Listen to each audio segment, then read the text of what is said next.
عین قرب قیامت کے موقع جن بڑی علامتوں کا ظہور ہوگا ان میں ایک نمایاں علامت دجال کا خروج ہے۔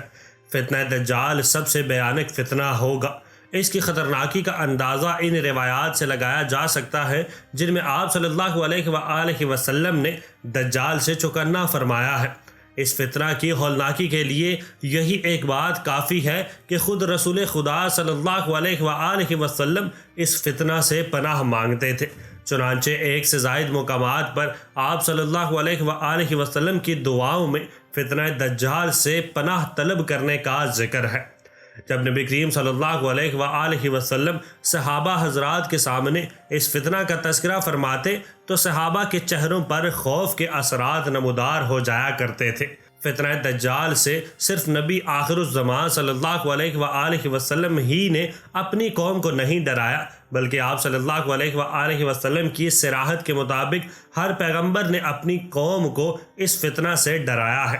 چنانچہ حضرت انس رضی اللہ تعالیٰ عنہ کی روایت ہے، آپ نے فرمایا کوئی نبی ایسے نہیں بھیجے گئے جنہوں نے اپنی امت کو کان کذاب سے نہ ڈرایا ہو۔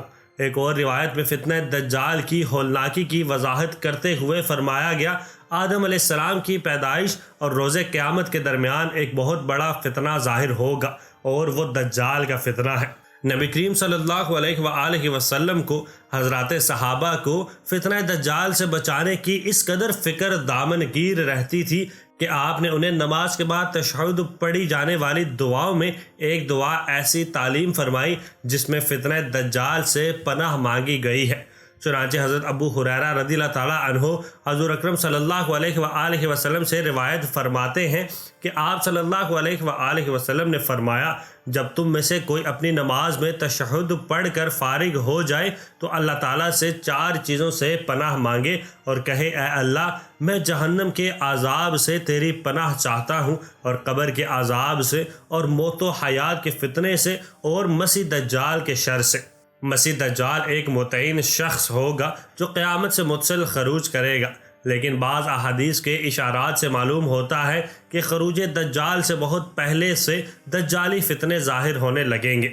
دجال دجل سے ماخوذ ہے۔ دجل کے معنی فریب اور انتہائی درجہ کی عیاری و مکاری کے ہیں۔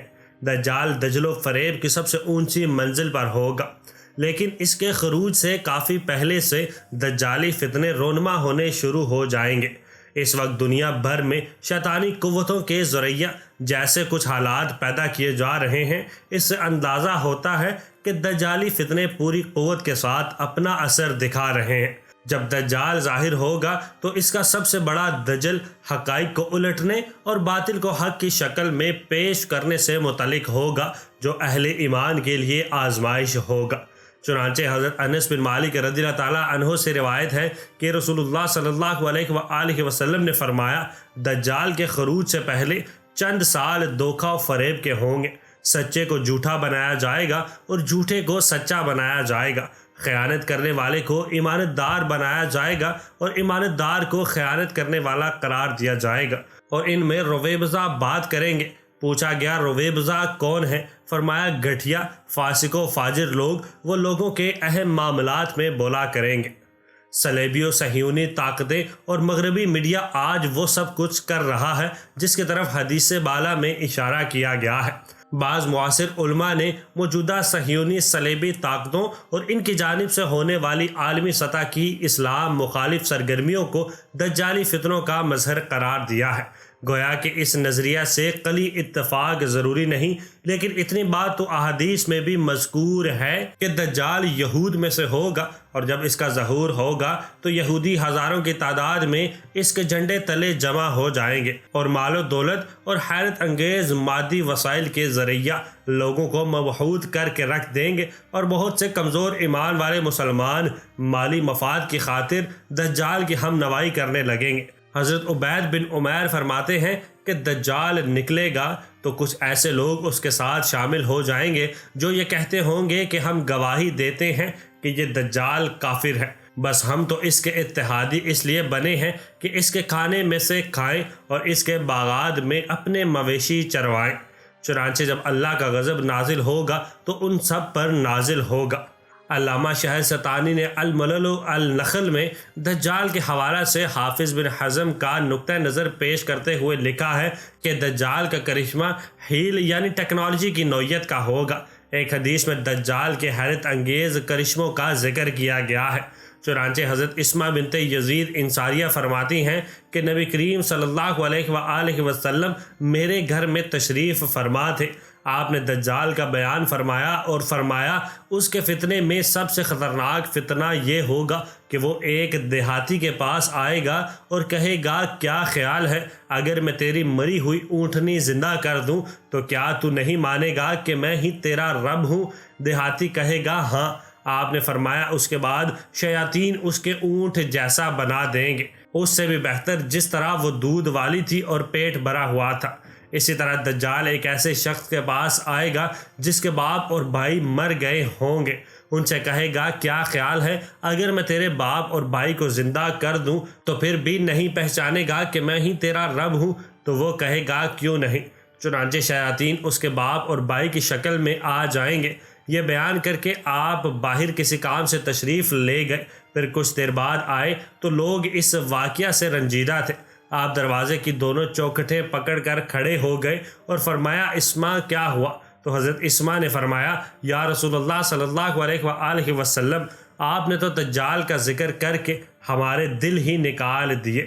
اس پر آپ صلی اللہ علیہ وآلہ وسلم نے فرمایا اگر وہ میرے ہوتے ہوئے نکل آیا تو میں اس کے لیے رکاوٹ ہوں گا، ورنہ میرا رب ہر مومن کے لیے نگہبان ہوگا۔ پھر اسماء نے پوچھا یا رسول اللہ صلی اللہ علیہ وآلہ وسلم، ہم آٹا گوندتے ہیں تو اس وقت تک روٹی نہیں پکاتے جب تک بھوک نہ لگے، تو اس وقت تک اہل ایمان کی کیا حالت ہوگی؟ آپ نے فرمایا ان کے لیے وہی تسبیح و تحمید کافی ہوگی جو آسمان والوں کو کافی ہوتی ہے۔ عصر حاضر کی دجالی طاقتیں 3 محاذوں سے اپنی سرگرمیاں جاری رکھی ہوئی ہیں۔ نمبر 1 تعلیمی و فکری محاذ، نمبر 2 مالی و غذائی محاذ، نمبر 3 ثقافتی محاذ۔ ان تینوں محاذوں سے اس وقت دجل و فریب کا بازار گرم ہے اور دجال اکبر کے لیے سٹیج تیار کیا جا رہا ہے۔ جہاں تک تعلیمی میدان کا تعلق ہے تو مخلوط طرز تعلیم، آزادی فکر پر مبنی نصاب تعلیم، مقاصد تعلیم میں صرف مادیت پر زور جیسی شکلوں میں دجالی فتنے دندنا رہے ہیں۔ پھر Saudi banking system, life insurance, multi national کمپنیوں کے ذریعے مالی نظام پر دجال کے چینوں کی گرفت مضبوط ہوتی جا رہی ہے۔ اس کے علاوہ اوپن کلچر، آزادی نسواں، فیوچر پلاننگ اور جنسی انار کے ذریعے ساری دنیا پر دجالی تہذیب مسلط کی جا رہی ہے۔ دجال کبیر کا ظہور تو قرب قیامت پر ہوگا، لیکن دجالی اثرات اور دجالی طرز فکر ابھی سے سارے عالم پر چھاتا جا رہا ہے۔ دجالی فکر اسلامی فکر سے بالکلیہ طور پر متصادم ہے، اور اس وقت مغرب اور یہود و نصارہ اسی دجالی فکر کی نمائندگی کر رہے ہیں۔ بقول مولانا طالب جلال ندوی، مغربی نظام کے ہر گوشے میں دجالیت کی موجیں ٹھاٹھیں مار رہی ہیں۔ دجالیت ہر شعبے میں اسلام سے برسرے پیکار ہے۔ اسلام کا تصور یہ ہے کہ دین اصل ہے، دنیا اس کے تابع ہے۔ ترجیحات میں دین ہمیشہ نمبر 1 پر رہے گا اور دنیا ہمیشہ نمبر 2 پر رہے گی، اور دجالی تصور یہ ہے کہ دنیا میں ترقی کرنی ہے تو دنیا کو نمبر 1 پر رکھنا ہوگا اور دین کو نمبر 2 پر۔ دین ایک نجی معاملہ ہے، اس کا تعلق چند باطنی اعتقاد سے ہے۔ دنیا میں کھاؤ پیو مستی کرو، فیوچر پلاننگ صرف دنیاوی نقطہ نظر سے کرو۔ آج آخرت کے نقطہ نظر سے فیوچر پلاننگ کرو گے تو کچھ نہیں ملے گا۔ دجالی فتنوں سے بچاؤ کی روحانی و عملی تدابیر۔ اب رہا یہ سوال کہ عالمگیر سطح کے ان دجالی اثرات سے مسلمان خود کو کیسے محفوظ رکھیں اور دجالی فتنوں سے تحفظ کے لیے کیا تدابیر اختیار کریں، تو اس سلسلہ میں مفتی ابو لبابہ شاہ منصور، جنہیں اس موضوع پر گہری بصیرت حاصل ہے، کی کتاب دجال جلد 2 میں درج تدابیر کا خلاصہ پیش کرنا مناسب معلوم ہوتا ہے، چونکہ مفتی ابو لبابہ شاہ منصور نے اس سلسلہ کی تمام تدابیر کا خوبی کے ساتھ احاطہ کیا ہے۔ اس عظیم فتنے سے بچنے کے لیے قرآن و سنت اور نصوص شریعت کی عصری تطبیق سے اخذ کردہ روحانی و عملی تدابیر ملاحظہ فرمائیے۔ نمبر 1 روحانی تدابیر۔ ہر قسم کے گناہوں سے سچی توبہ اور نیک اعمال کی پابندی۔ نمبر 2، اللہ تعالیٰ پر یقین اور اس سے تعلق کو مضبوط کرنا اور دین کے لیے فدائیت، قربان ہونے اور فنائیت، مر مٹنے کا جذبہ پیدا کرنا۔ نمبر 3، آخری زمانے کے فتنوں اور حادثات کے بارے میں جاننا اور ان سے بچنے کے لیے نبوی ہدایات سیکھنا اور ان پر عمل کرنا۔ نمبر 4، دل کی گہرائیوں سے اللہ تعالیٰ سے دعا کریں کہ اللہ تعالیٰ ہمیں فتنوں کا شکار ہونے سے بچائے۔ امید کرتا ہوں کہ آپ کو آج کی یہ ویڈیو پسند آئی ہوگی۔ ملتے ہیں اگلی ویڈیو میں، تب تک اپنا بہت سارا خیال رکھیے گا۔ اللہ حافظ۔